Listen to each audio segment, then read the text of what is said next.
Jeg ser ensomhed som trist. Deprimerende. Alene. Det er sørgeligt. En udfordring. Det er ikke godt. Nej. Det kunne være en følelse af forladthed. Det er vel noget, man måske heller ikke ret gerne vil indrømme, fordi dermed indrømmer man måske, at man er lidt venneløs, eller ikke har så meget kontakt med tilværelsen omkring sig. Der er vel ikke nogen, der kan lide at være ensom. Så er der vel heller ikke nogen, der kan lide at snakke om at være ensom.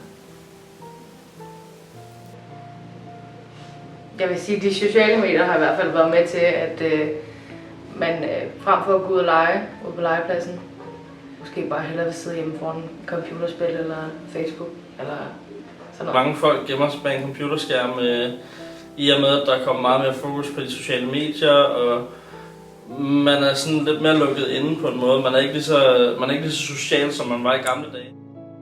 Af og til har jeg følt ensomhed. Det kan være perioder, hvor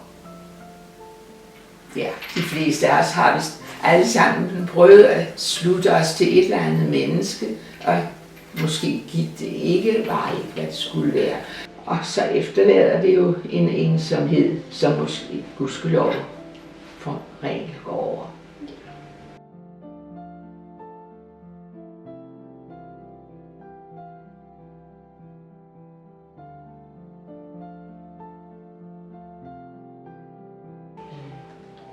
Altså jeg vil sige, at det er nok noget andet at være ensom som barn, end det er som voksen. Man kan godt føle sig alene som barn, men det er ikke ens betydende, at man nødvendigvis er ensom.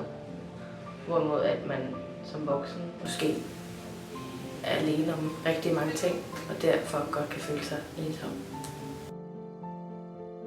Børn kan føle meget stor ensomhed. Ligesom føler, at verden næsten har forladt dem. Den voksne jo nok ligesom vide, altså den ensomhed, jeg føler i øjeblikket, den, det kan klikke af igen og sådan noget, men barnet opfatter, at næsten, det kan aldrig blive anderledes. Jeg tror, at forskellen på ensomhed mellem barn og voksen er, at som barn / ung, så skal du skal prøve at være med på moden. Folk skal kunne lide dig på en helt anden måde. Hvorimod hvis du er voksen, så omhandler det måske mere det arbejde, du er på, og de kollegaer, du har, som du skal have en vis tilgang til. Så jo, der er forskel på det.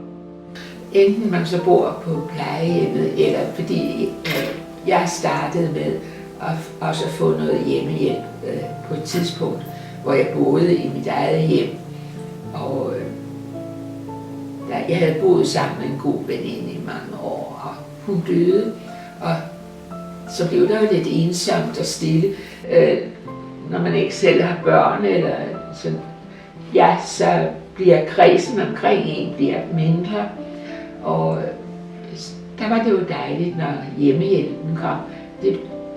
Jeg ved ikke om dem kommunerne, når de skal bevilge hjælp og sådan noget, om de altid er helt klar over, hvor vigtigt det er, at der kommer et menneske i hjemmet. For der kan være dage, hvor man jo ikke snakker.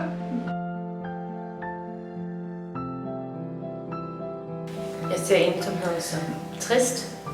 Deprimerende. Alene. Det er sørgeligt. En udfordring. Det er ikke godt.